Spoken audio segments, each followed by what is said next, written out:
Hello दोस्तों, we are back with Atul भाई। और अतुल भाई शिवम सर कैसे हैं? गुड इवनिंग ब्रो, बढ़िया, गुड इवनिंग ब्रो।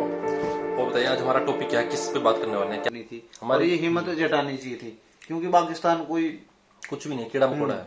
आज की डेट में तो न्यूक्लियर पावर ये आ गई। ये अगर पहले ही कर देते ना भीख मांग मांग 1960 उस टाइम, अब आप इंदिरा का गांधी, देश, हाँ, इंदिरा गांधी को आप आयरन लेडी कहते हो, किस बात की आयरन लेडी है यार?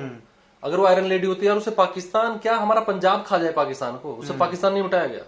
क्या आयरन लेडी है वो?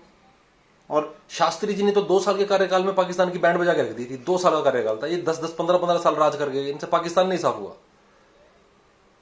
अभी तक समस्या हमारी जड़ों में है। वो समस्या दरअसल कुछ और है। वैसे तो मेंटेलिटी जो है, इस्लाम, मैं तो सीधा बोल देता हूं चक्कर क्या है, क्योंकि पाकिस्तान चल ही इस्लाम पे रहा है ना। पाकिस्तान कोई अपने आप थोड़ा बना हुआ, वो तो बना ही इस्लाम पे। फिलोसफी ही वही है, काफिरों को, मूर्ति पूजकों को मारना है तुम्हें। तुम अल्लाह के बंदे हो, तुम पैदा ही इसलिए हुए हो ताकि तुम सारी हूरे भुगत सको, और ये सब कीड़े मकोड़े हैं। तो ऑब्वियसली एक नफरत बड़ी इनहेरेंट है। आपको पैदाइशी रूप से हिंदुओं से नफरत सिखाई जाती है। इसलिए तो बांग्लादेश बन रहा है हमारे पास, इसलिए हमारे पास अफगानिस्तान बना, इसलिए हमारे पास ये पाकिस्तान का नासूर कैंसर बना हुआ है अभी तक। और ये जब तक ये एक नफरत की जो फिलोसफी है इस पर चलता रहेगा, ये खत्म नहीं होगा। महात्मा गांधी का जो सेक्युलर का जो धतूरा हमारे पूरे देश को अभी तक चाट रहा है हमारा देश, ये खत्म करके जाएगा, बिल्कुल जड़ों से सफाई कर देगा। आपको अभी आइडिया नहीं है आप किससे लड़ रहे हो। आपका कश्मीर कब का निकल चुका है आपके हाथ से। हिमाचल में, हमारा भाई हिमाचल से ही है अतुल भाई, हिमाचल में आप जाओ तो आपको पता चल जाएगा, आपको दर्शन हो जाएंगे काफी जगहों पर भाईजान के। उत्तराखंड की डेमोग्राफी पूरी चेंज हो चुकी है, पूरी तरह से डेमोग्राफी उसकी बदली जा चुकी है। आपको मस्जिदों की मस्जिदें मिलेंगी, हर गांव में मिलेगी मस्जिद आपको। हरिद्वार में 50 से 60% आबादी मुसलमानों की है। हरिद्वार में बता रहा हूं मैं आपको।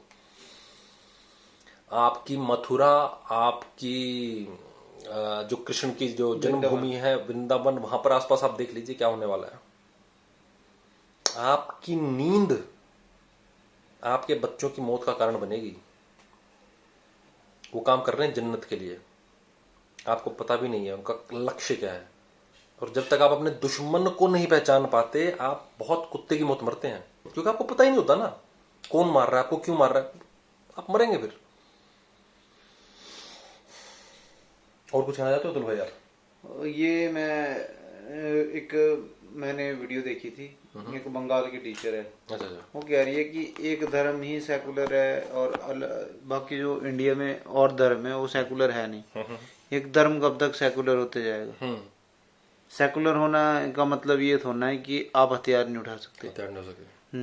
दूसरा धर्म कोई गलत कर रहा है, दूसरे लोग कोई गलत कर रहा है। सेकुलर होना, अगर आप हथियार नहीं उठा रहे हो, जैसे कि श्री कृष्ण भगवान ने भी महाभारत में कहा है कि अगर आप हथियार नहीं उठा सकते तो आप अधर्मी हो। उन्होंने तो नपुंसक तक बोला है अर्जुन। हाँ, अर्जुन को खुद आपको हथियार उठाने पड़ेंगे अगर कोई अधर्मी पापी आपके आसपास है, कुछ गलत कर रहा है। ना किसी का जो सेकुलरिज्म है, हमारा जो हिंदुस्तान बताता है सेकुलर कंट्री है, मैंने सेकुलर कंट्री है, पर कोई किसी को डोमिनेट कर रहा है, फिर तो वहां पे सेकुलरिज्म का काम ही नहीं वहां पर। सेकुलरिज्म तो आपका तब तक हुआ ना भाई जब सब बराबर हो गए। जब आज ब्रिटेन की भी बात कर लो, वहां पे भी काफी सेकुलरिज्म चलता था। बिल्कुल। और आज सेकुलरिज्म कर करके ब्रिटेन ने अपने हालत माड़े कर दिए। आज ब्रिटेन के जो लोग हैं हाईएस्ट पावर पे देखे होंगे आपने, बहुत कम है जो अदर कंट्री से आए हुए लोग, अदर रिलीजन से आए लोग मेन पावर पे होल्ड कर रहे हैं। तो धीरे धीरे वैसे ही नक्शा परिवर्तन बदलता है। जैसे हमारा देश गुलाम हुआ था, उसके पीछे भी एक रीजन है। उसके पीछे भी अगर हम किसी को थोड़ा सा महत्व दे रहे हैं, उनकी चीजों को ज्यादा महत्व देंगे, क्या होगा भाई साहब, आपके पांव काट दिए जाएंगे। एक दिन आपको अपाहिज बना दिया जाएगा और आपके ऊपर जो नौकर था आपका, वो कब्जा करना स्टार्ट कर लेगा।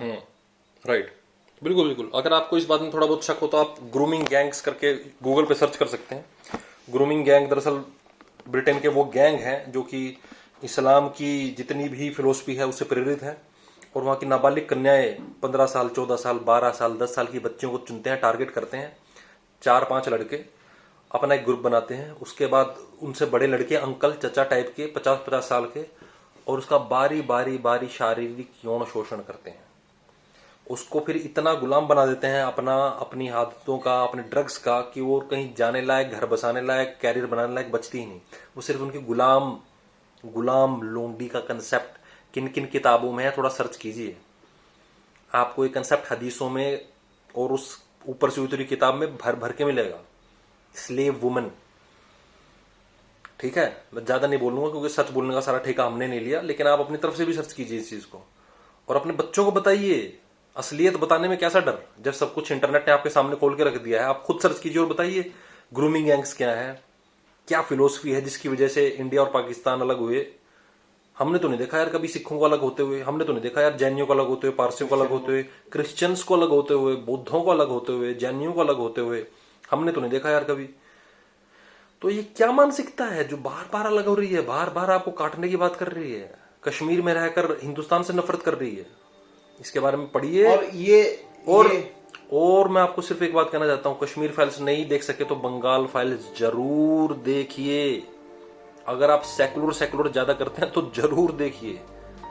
क्रिश्चियनों को भी कोई दिक्कत नहीं है, क्रिश्चियन रहते हैं साथ में, उनको कोई दिक्कत नहीं है। जैन है, बुद्धिस्ट है, बहुत सारे धर्म है, उनको तो कोई दिक्कत नहीं है। यस, कोई दिक्कत नहीं है। चलिए आज के लिए हमारा पॉडकास्ट इतना ही था और आप लाइक शेयर सब्सक्राइब कर दीजिए और नेक्स्ट पॉडकास्ट में मिलते हैं और बनाते हैं ऐसे। Okay, bye, take care, bye.